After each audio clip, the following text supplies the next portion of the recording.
नमस्कार, मैं डॉक्टर राकेश पाठक।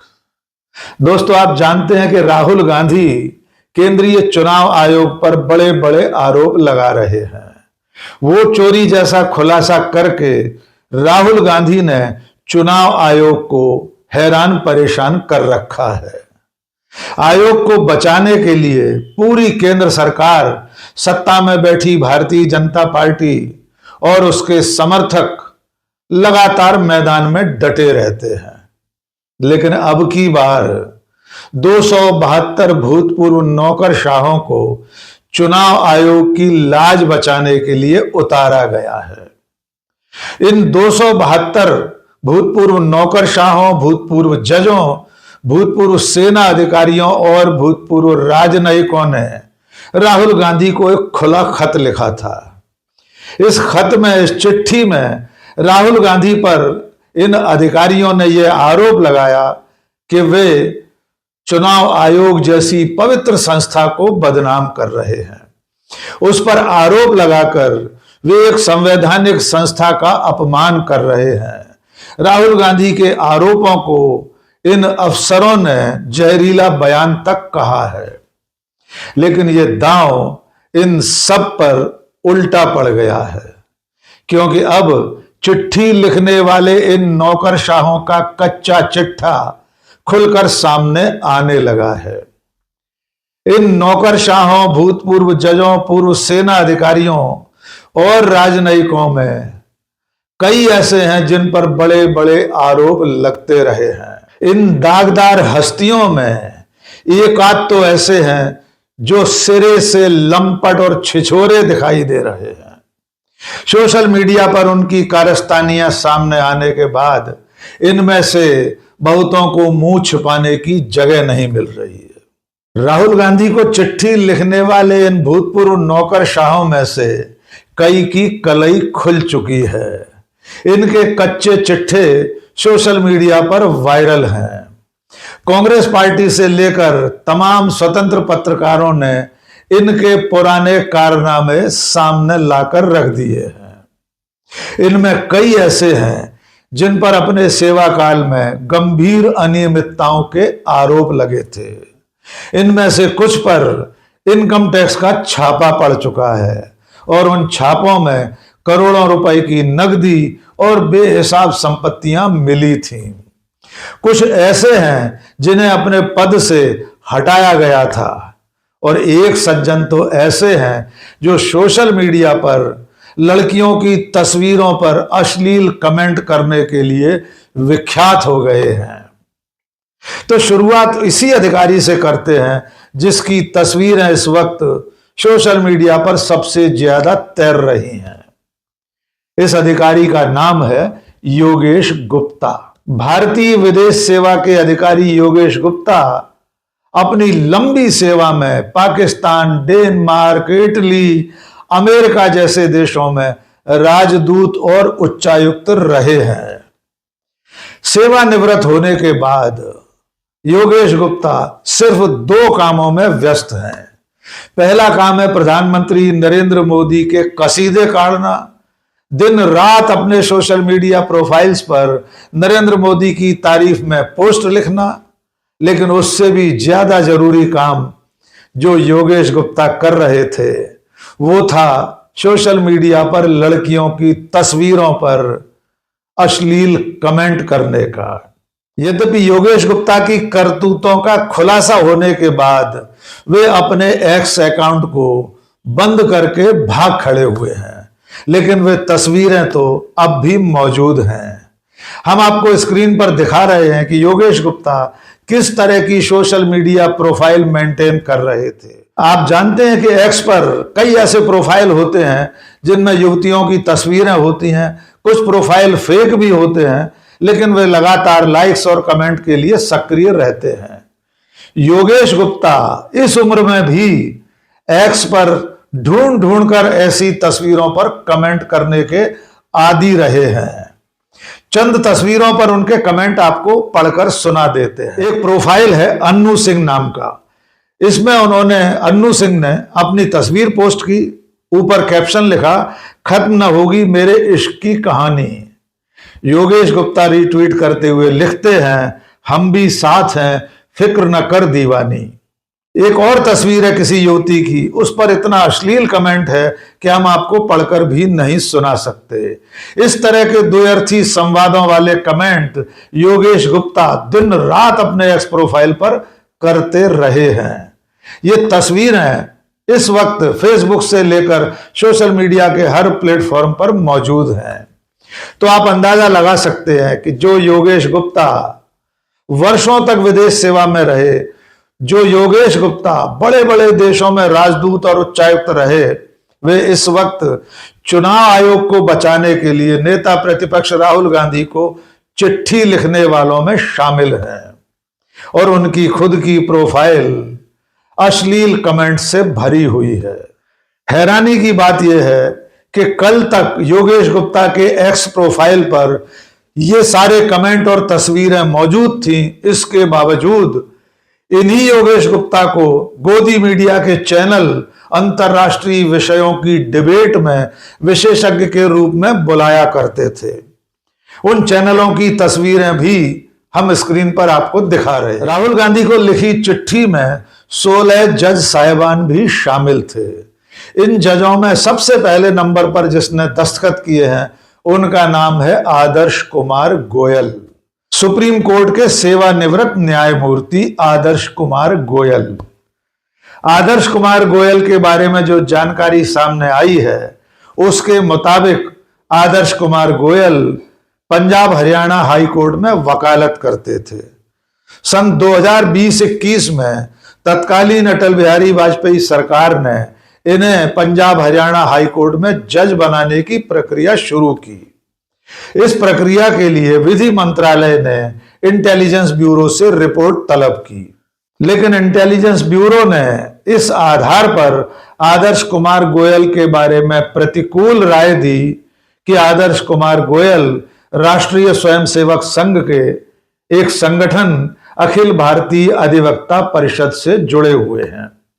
इस रिपोर्ट के आधार पर तत्कालीन राष्ट्रपति KR नारायणन ने इनकी नियुक्ति से मना कर दिया, फाइल वापस भेज दी।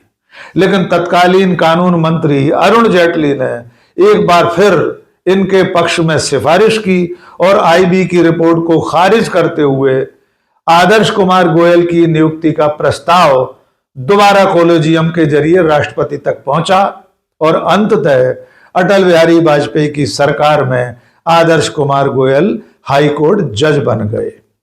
बाद में तरक्की पाते हुए वे सुप्रीम कोर्ट पहुंचे। मजेदार बात यह है कि सन 2018 में जिस दिन वे सुप्रीम कोर्ट से रिटायर हुए उसके चंद घंटे के भीतर नरेंद्र मोदी की सरकार ने इन आदर्श कुमार गोयल को नेशनल ग्रीन ट्रिब्यूनल का चेयरमैन बना दिया। भारतीय जनता पार्टी की सरकार की मेहरबानी यहीं खत्म नहीं होती। आदर्श कुमार गोयल के सुपुत्र निखिल गोयल को हरियाणा की मनोहर लाल खट्टर सरकार ने एडिशनल एडवोकेट जनरल बना दिया था। ये आदर्श कुमार गोयल जो राष्ट्रीय स्वयंसेवक संघ से जुड़े रहे हैं, अटल बिहारी वाजपेयी से लेकर नरेंद्र मोदी की सरकार में उपकृत होते रहे हैं, वे राहुल गांधी को चिट्ठी लिखकर उन पर आरोप लगा रहे हैं कि वे संवैधानिक संस्था का अपमान कर रहे हैं। चिट्ठी लिखने वाले कुछ और महानुभावों का भी खुलासा जान लीजिए। इनमें एक हैं लक्ष्मी पुरी, ये भी विदेश सेवा की अधिकारी हैं और आप अब तक जान चुके होंगे कि ये केंद्रीय मंत्री हरदीप पुरी की धर्मपत्नी है। ये 28 साल तक राजदूत रही हैं, 15 साल संयुक्त राष्ट्र संघ में रही हैं। इसके अलावा इन पर स्विट्जरलैंड में किसी संपत्ति को खरीदने का आरोप है। अब स्क्रीन पर आप जिनकी तस्वीर देख रहे हैं इनका नाम है संजीव त्रिपाठी। IPS ऑफिसर रहे हैं। रॉ के चीफ तक के पद पर पहुंचे संजीव त्रिपाठी जब रिटायर हुए तो रिटायरमेंट के तत्काल बाद सन 2014 में भारतीय जनता पार्टी की सदस्यता ले ली थी। ये है विक्रम सिंह, उत्तर प्रदेश काडर के IPS अधिकारी और उत्तर प्रदेश के DGP रह चुके। इन विक्रम सिंह को अपने काम में लेतलाली के चलते तत्कालीन मुख्यमंत्री मायावती ने पद से हटा दिया था। ये भी इस वक्त बहुत मुखर होकर राहुल गांधी के खिलाफ बोल रहे हैं। अब जो तस्वीर आप देख रहे हैं, इनका नाम है राम नारायण सिंह। राम नारायण सिंह भी उत्तर प्रदेश के डीजीपी रहे हैं। इनके ऊपर इनकम टैक्स का छापा पड़ा था।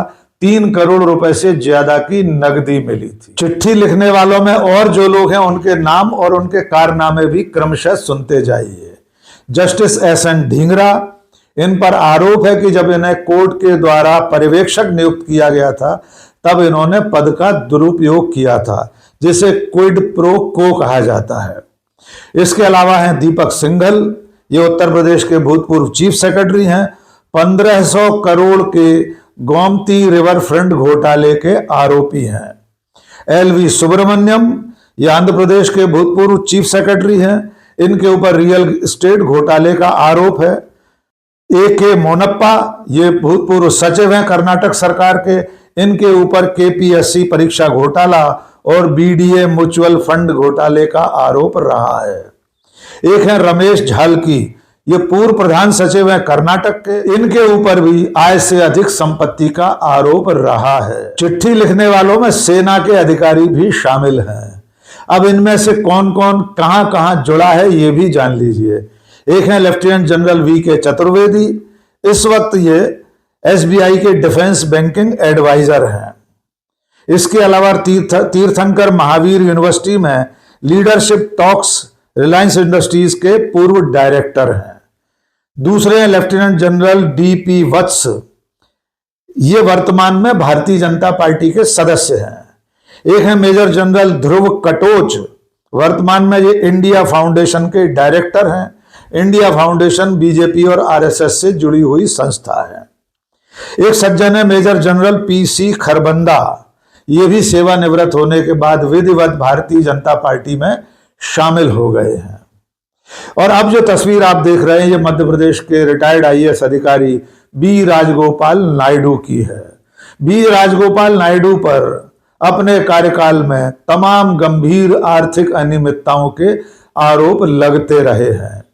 ये जब ग्वालियर में एडिशनल कलेक्टर थे, तब इनके ऊपर एक माइनिंग पट्टेदार को ब्लैकमेल करने का आरोप लगा था। इसके अलावा भोपाल में अपने पड़ोसी आईएएस अधिकारी से झगड़े में इनके ऊपर यह आरोप लगा था कि बी राजगोपाल नायडू ने अपने पड़ोसी आईएएस अधिकारी की पत्नी और बहू के ऊपर जेसीबी चढ़ाने की कोशिश की थी।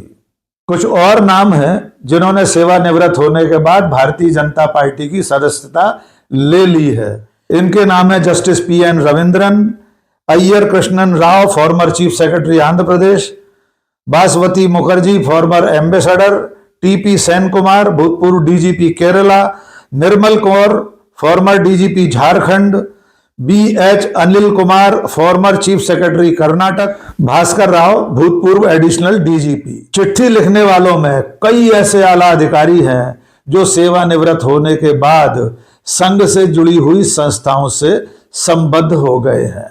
इनमें सबसे अहम है अजित डोभाल की संस्था विवेकानंद फाउंडेशन और दूसरी है इंडिया फाउंडेशन।